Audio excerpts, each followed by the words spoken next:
Bonjour à tous et à toutes et bienvenue sur cette nouvelle vidéo de la série Get Good sur Unreal Engine. Aujourd'hui, vidéo un peu spéciale, on ne va pas développer une nouvelle mécanique ou apprendre quelque chose sur une fonctionnalité d'Unreal, on va voir comment importer un pack d'assets. Et pour ça, c'est relativement facile. En fait, vous pouvez cliquer sur le Content Drawer en bas à gauche et cliquer sur le bouton Fab juste ici. Alors si jamais pour une raison quelconque il n'apparaît pas, vous pouvez également trouver depuis Windows. Si vous descendez un tout petit peu, normalement vous devriez avoir Fab juste ici. Lorsque vous allez cliquer sur Fab, il va vous ouvrir un nouvel onglet avec du coup la boutique Unreal Engine. Depuis cette boutique, vous allez pouvoir avoir plein de produits que vous allez pouvoir acheter ou acquérir gratuitement, si jamais vous trouvez des packs gratuits qui sont très bien, comme par exemple ces arbres Megascan. Donc voilà, là vous allez pouvoir prendre n'importe quel pack. Typiquement, moi, je peux voir dans ma librairie n'importe quel pack que je possède. Donc ma librairie, c'est ce petit bouton juste ici. Et imaginons qu'on voulait rajouter ce personnage, Mechanic Girl, on pourrait cliquer sur le petit plus pour ajouter ce personnage au projet.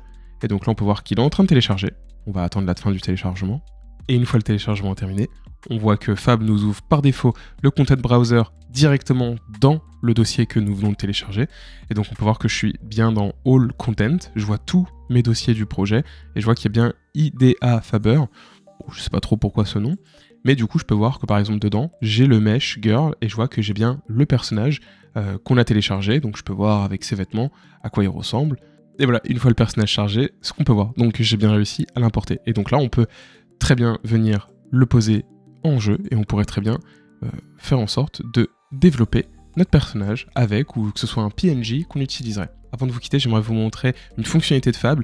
Toutes les 2 semaines, il y a les Limited Time Free.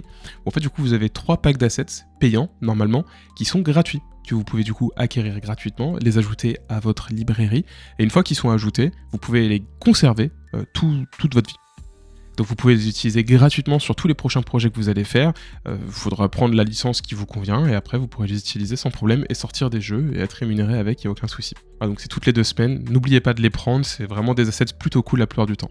Voilà, désormais vous savez ajouter des assets à vos projets. J'ai hâte de voir tous vos futurs projets super jolis avec tous les packs d'assets que vous allez pouvoir télécharger et trouver sur Fab ou ailleurs. Je vous dis à la semaine prochaine pour une nouvelle vidéo, ciao tout le monde.